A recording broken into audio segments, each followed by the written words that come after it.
Alors c'est pas mauvais, mais honnêtement, si je l'avais pas écouté en audio, je pense pas que je l'aurais fini.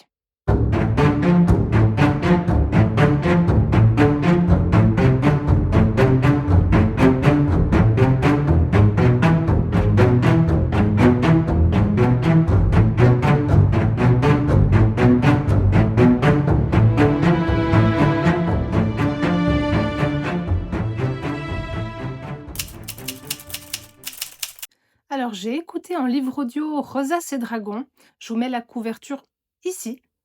Et il a été écrit par Yelena, donc qui a écrit la saga Persona que j'ai très envie de découvrir car j'en ai entendu beaucoup de bien. Et également les chroniques des fleurs d'opale. Je vous mets la couverture aussi. J'en ai pas vraiment entendu parler. Par contre, j'avais vu les couvertures passer et elles m'intriguaient énormément car je les trouve sublimes. Donc, avec ce titre, c'est le 1er récit que je découvre en fait, de l'autrice et on va pas se mentir, la couverture m'avait déjà, beaucoup attirée et quand j'ai vu que l'audio était lu par Adélaïde Poulard, une, narratrice que j'aime tellement, donc j'ai écouté déjà beaucoup de livres audio qu'elle a enregistrés, notamment, Steam Sailor, Magie et sentiments, dont j'avais pas vraiment aimé l'histoire, Le Lys de feu que j'ai adoré, La marque des anges, Les sœurs Carmine, je le recommanderais toujours cette trilogie et également Runborn. Enfin, elle a pas mal de titres, à son actif et à chaque fois, j'aime tellement sa manière de narrer, la voix qu'elle emprunte, enfin qu'elle donne aux personnages, enfin, c'est une valeur sûre pour moi.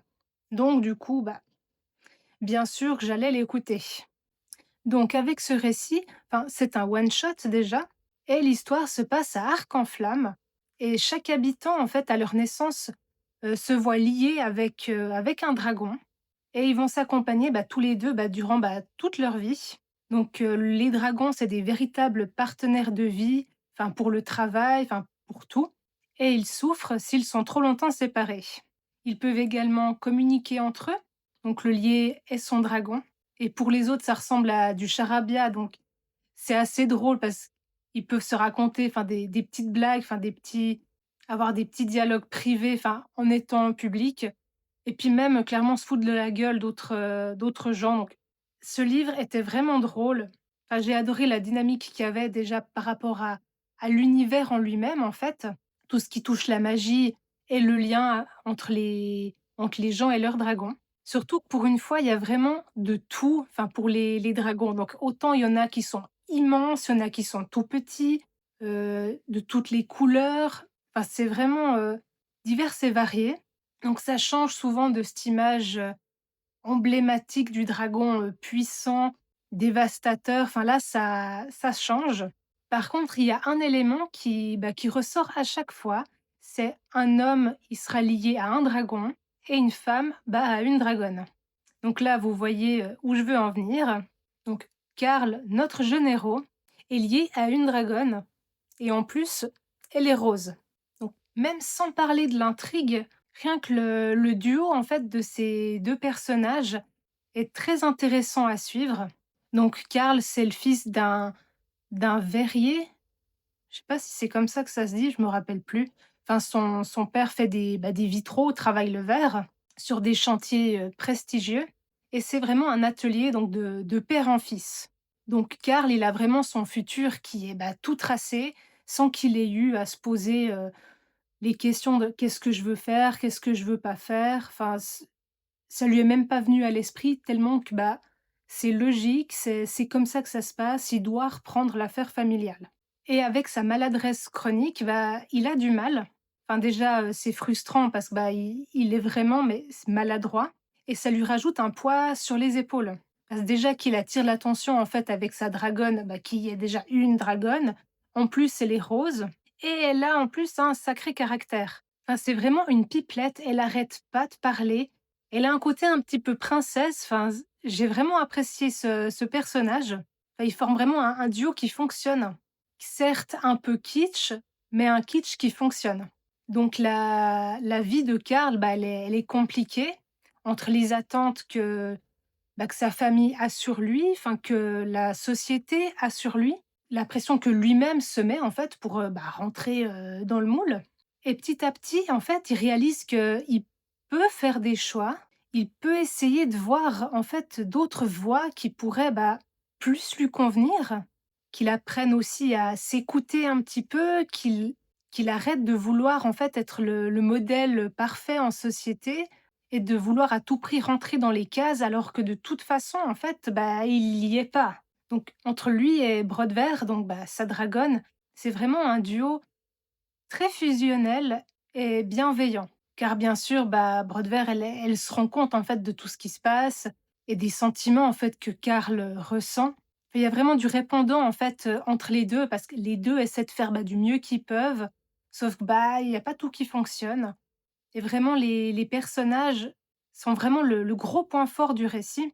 Ils sont tous très bien travaillés avec chacun en fait des thèmes intéressants, enfin qui leur est propre par rapport, à leur passé, leurs ambitions, et ils ont chacun leur propre vision des choses, leur propre désaccord sur, des choses et ils vont vraiment tous grandir grâce aux uns des autres. Donc ça, c'est vraiment des choses qui ont été, vraiment bien exploitées. Bon et du coup, l'intrigue dans tout ça, Karl se voit enfin attribuer un chantier à ses 17 ans, donc un chantier où il pourra, travailler tout seul avec son dragon.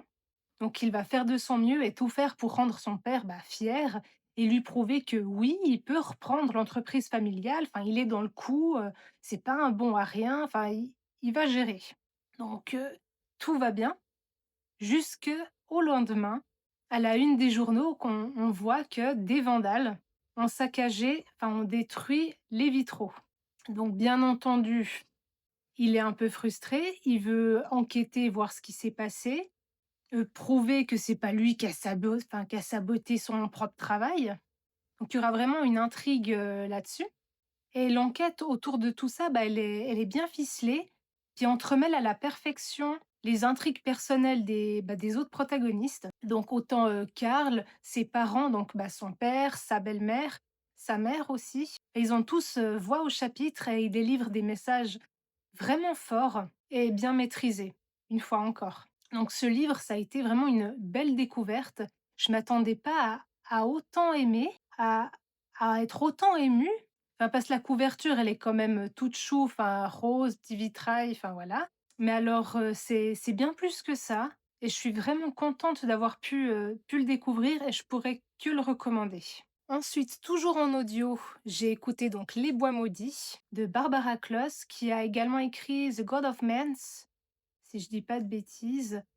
C'est une saga que j'ai aussi bien envie de découvrir, j'en ai entendu beaucoup de bien, mais pour l'instant, j'y suis pas encore allée. Donc je vais vous lire le résumé, ça sera plus simple. Seth n'a jamais fait confiance aux Soliens. Sournois et cruels, ces êtres immortels méritent, selon elle, la malédiction qui ravage leur monde depuis des décennies. Ainsi qu'un grand seigneur solien frappe à sa porte à la recherche d'une cape enchantée appartenant à sa famille, la jeune femme se méfie. Mais il n'a pas le choix de vouloir mettre la main sur cet objet magique. Le prince Alder, en exil depuis 2 ans, a besoin de la cape pour regagner la confiance de la reine. Sauf que Seth est la seule capable de toucher la précieuse étoffe sans se faire tuer. Alors malheureusement, j'ai eu beaucoup de mal. L'univers était bien posé, il y avait tous les éléments pour faire bien, pour faire quelque chose de génial. Mais alors c'est pas mauvais, mais honnêtement, si je l'avais pas écouté en audio, je pense pas que je l'aurais fini.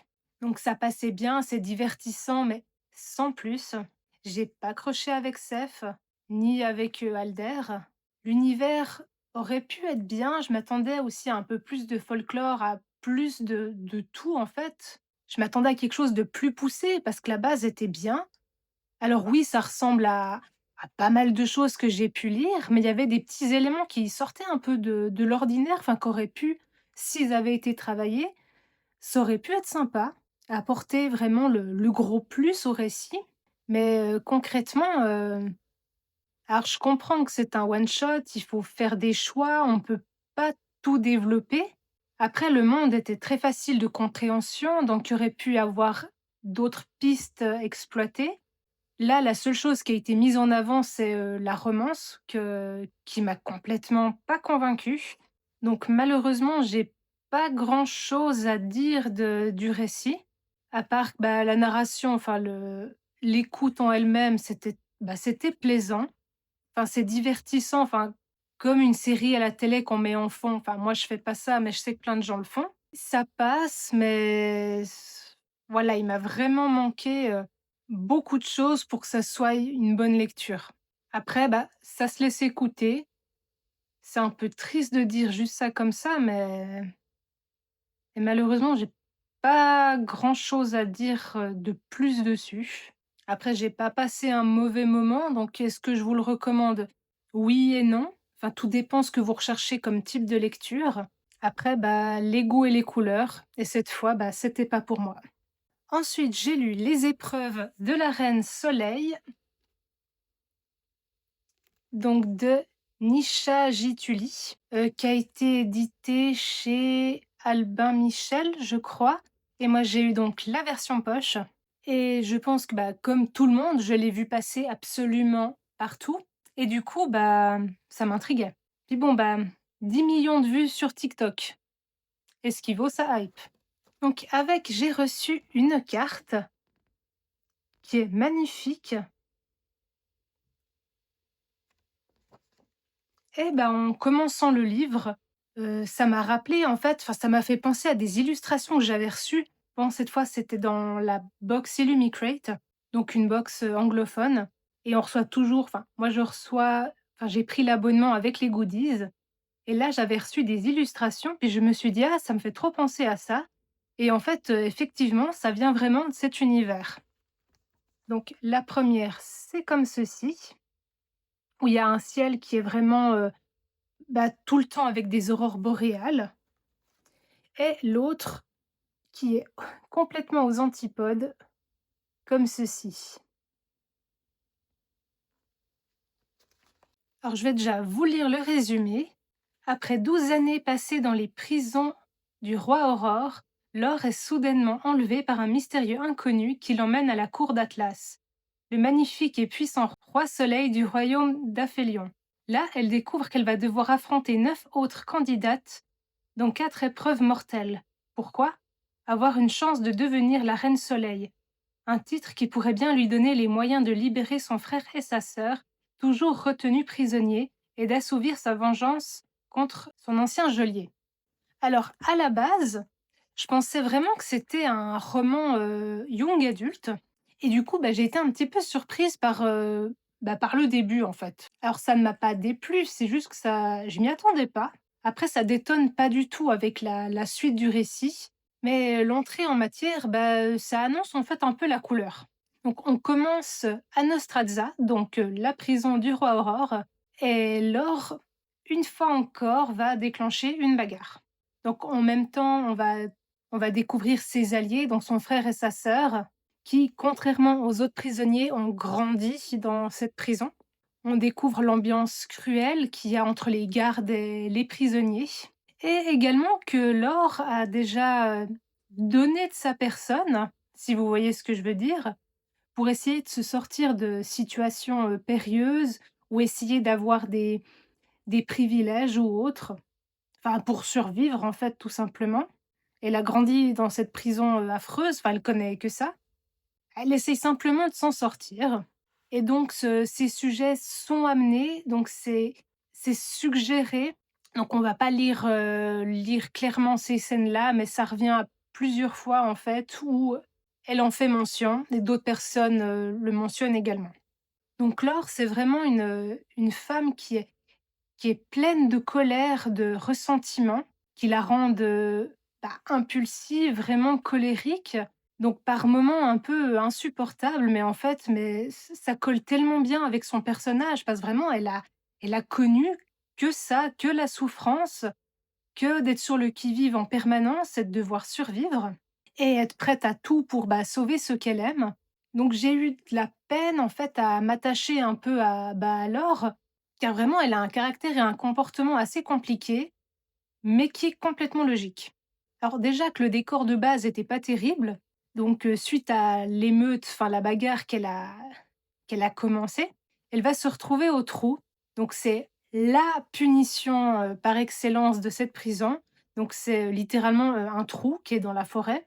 Donc une forêt où personne veut aller parce qu'apparemment elle est maudite, il y a des choses qui rôdent et normalement les gens, ils y sont jetés 1, 2 jours, enfin puis ils comprennent, ils y retournent jamais.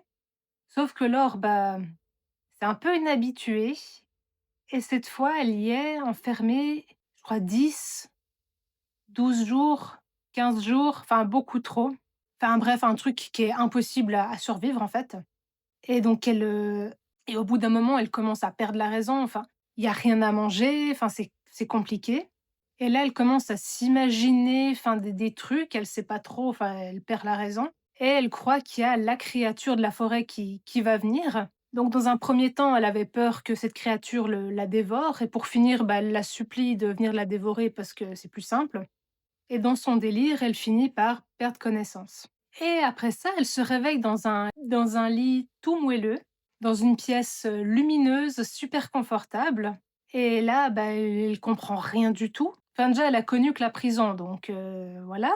Elle arrête pas de se dire: «Ah, j'ai été kidnappée, mais pour qu'on me traite bien, pour qu'on me nourrisse, pour que je sois choyée, c'est quoi l'arnaque dans tout ça?» Donc on est vraiment sur, quelque chose de trop beau pour être vrai.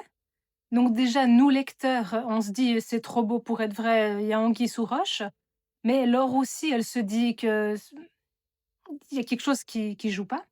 Et là, donc on lui attribue un garde, puis elle doit le suivre et puis on lui dit de se taire, qu'on va tout lui expliquer, mais elle doit se taire. Donc déjà, c'est compliqué pour elle parce que ça correspond pas à son caractère. Déjà que, bah, en fait, elle comprend pas ce qui se passe, où est-ce qu'elle est, enfin, elle aimerait juste, bah, savoir. Donc bien entendu, on lui explique pas tout, donc elle doit vraiment, gratter, des informations et donc elle découvre qu'elle doit faire partie des participantes pour, les épreuves de la Reine Soleil et les autres compétitrices sont en fait, bah, l'élite de la société, donc des femmes qui ont été, entraînées, toute leur vie bah, pour ces épreuves-là et finir reine. Et la petite particularité, en fait, de ces épreuves, c'est que, bah, il y a ces femmes qui font partie de l'élite et à chaque fois, comme preuve de bonne volonté, ils prennent une fille de Umbra. Donc c'est une région, où il y a tous les déchets de la société, tout le monde les méprise et là, Laure, elle se dit: «Mais moi, je viens pas de là-bas», donc elle comprend encore moins et on l'intime de se taire. Donc j'ai vraiment, bah, déjà l'idée de base, je la trouve sympa. Alors ça sent peut-être un petit peu le réchauffé, mais pas totalement. Ça veut rien dire ce que je dis. Disons qu'on est sur un récit un peu plus adulte. Il y a quelques scènes, spicy et même si on a une protagoniste qui par moments réfléchit, pas trop, enfin elle est impulsive, j'ai trouvé que son personnage était quand même bien travaillé. Donc il y a une jolie évolution et l'évolution se fait également énormément dans l'intrigue. Car en parallèle, on va suivre le prince du roi d'Aurore. Donc on a des chapitres parallèles où une autre intrigue en fait se passe, bah, au même moment et tout le problème de «c'est trop beau pour être vrai», en fait le suspense il va en grandissant. Enfin, on sait que ça joue pas, enfin c'est pas possible. À aucun moment c'est possible. Même si à de nombreuses reprises, j'ai vraiment espéré, hein, de tout mon cœur, j'ai vraiment espéré que Laure puisse, enfin j'ai vraiment espéré et même si j'ai vu des choses venir en fait, le chemin qui ont fait qu'on arrive là où on est, je l'ai trouvé vraiment intéressant et il y a d'autres choses que, bah, je vais pas dire qui sortaient de nulle part, non, parce que, en ayant lu, en ayant fini le tome, je me suis dit: «Bah oui, c'était logique en fait». Bah, en lisant, j'ai rien vu, venir et même si j'avais vu ces choses-là, en fait, tout le chemin, tout le cheminement qui se fait, je le trouve vraiment bien à suivre et là, avec ce tome, on sent vraiment que les pions, en fait, sont mis en place sur l'échiquier et que ça va vraiment commencer et au vu des révélations qu'il y a à la fin, je me réjouis vraiment de lire la suite. Du reste, je vais recevoir le tome 2 parce qu'il sort en poche en mars. Donc, bah, dès que je le reçois, bah, je vais le lire. D'ailleurs, je me réjouis vraiment de la tournure des choses, et je me demande où c'est que ça va aller, comment ça va être mené. Parce que vraiment la fin de ce tome, En fait, tout est possible. Ensuite, j'ai lu Embraser le jour de Marie Replin, donc publié chez Pocket Jeunesse. Donc c'est le deuxième tome et la conclusion de la duologie, dont le premier tome c'était Affronter la nuit. Et déjà, la chose que j'ai adorée, c'est qu'au début du livre, il y a un récap du tome 1. Ça devrait être obligatoire, surtout pour ceux qui lisent en fait le tome à sa sortie, puis qui doivent attendre longtemps des fois avant de lire la suite. Bon alors oui, il y a le plaisir de relire le tome précédent en fait pour se remettre dans le bain, mais mettre un petit résumé, tout le monde devrait faire ça. Donc là, on est sur un univers où les années sont séparées en 2. Donc on a 6 mois de jour et 6 mois de nuit. Et les 6 mois de nuit, en fait, sont synonymes d'attaque des dragons, donc les ennemis d'Oria. Et Oria, donc, c'est la déesse, la divinité, en fait, des habitants. Et cette déesse, une fois par année, elle va choisir ses élus parmi les habitants. Donc peu importe s'ils sont riches, pauvres, enfin, peu importe. Donc elle choisit ses élus, donc le jour de la cérémonie, ils se font toucher par un rayon lumineux et suite à ça, ils doivent rejoindre l'académie pour se préparer, enfin, pour développer leur pouvoir et se préparer à la guerre contre les dragons.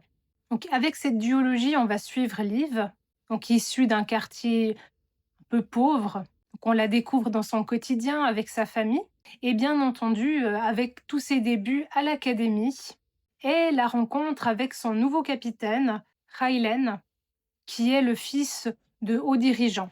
Donc on va pas se mentir, ça ressemble énormément à Force Wing, mais en version young adulte. Donc avec ce deuxième tome, la ressemblance est toujours là, mais, mais il y a un très très très gros mais, c'est que dans le tome 2 de Force Wing, donc dans Iron Flame, il y a un point qui m'avait énervé, qui avait gâché une bonne partie de ma lecture. C'est ces longs échanges insupportables entre les protagonistes, enfin les non-échanges, le manque de communication, la romance qui brasse de l'air, les petites embrouilles complètement stupides qui deviennent l'intrigue en fait de 300 pages. Et avec ce titre, c'est tout le contraire. Donc on reste bien sûr sur des protagonistes humains, ils sont pas infaillibles, ils apprennent, ils doivent faire des choix difficiles, surtout avec le monde, leurs croyances, enfin tous les principes fondamentaux de leur vie sont en train d'être bouleversés, donc ça rend les choses encore plus compliquées. Mais on reste sur des réactions en fait cohérentes et une recherche constante en fait de dialogue, d'essayer de bien faire, de comprendre l'autre, de se comprendre soi-même. Donc autant dans la romance que dans les amitiés, enfin pour tous les échanges humains. Donc même si les gens sont souvent pas d'accord entre eux, ils mettent un point d'honneur en fait à échanger et à discuter tout simplement. Donc ça vraiment, je trouve que ça a été le gros point fort de cette duologie. Donc j'ai trouvé la conclusion en fait un peu rapide. Après, il n'y avait pas de grande surprise, ça coulait un peu de source, mais je vais dire quand même que l'important dans cette histoire, c'est le chemin. Et ce dernier, il a été vraiment sympa à suivre. Surtout qu'avec ce deuxième tome, il y a plusieurs protagonistes en fait qui font leur apparition ou qui ont été simplement mis en lumière par rapport au premier. Et je trouve vraiment que ça a apporté un plus à l'histoire. Donc pour ma part, c'est pas révolutionnaire, ça casse pas des briques comme on dit, mais c'est très plaisant. Je pense que je l'aurais plus apprécié si j'avais été plus jeune et si j'avais pas lu Force Wing avant. Après, j'avais lu l'autre série, donc la première série surtout de l'autrice, c'est La Carte des Confins. Donc j'ai vu plein de gens qui disaient que ça ressemblait à Pirates des Caraïbes, mais avec beaucoup plus de romance. Alors oui, mais alors pour ma part, je le vois pas comme un défaut comme certaines personnes, avaient pu le dire, parce que moi j'ai vraiment adoré cette duologie. Enfin, j'ai le troisième tome qui se passe avec un autre personnage dans ma palle, mais j'avais enchaîné les 2 tomes, j'avais adoré. La romance, oui, est très présente, mais en fait, j'ai complètement croché, enfin j'étais à fond dedans. Donc même si cette duologie donc avec cela, ça a été sympa, vraiment sympa à suivre, mais sans plus. Ça reste une autrice que j'ai envie de suivre, car vraiment l'écriture des personnages, enfin leurs valeurs, à chaque fois ça m'a plu en fait. Alors voilà, j'espère que ça vous a plu. N'hésitez pas à me dire s'il y a un de ces titres qui vous tente ou que vous avez simplement lu, ou si ça vous fait penser à un autre livre que vous avez adoré et du coup, bah, donnez-moi vos recommandations.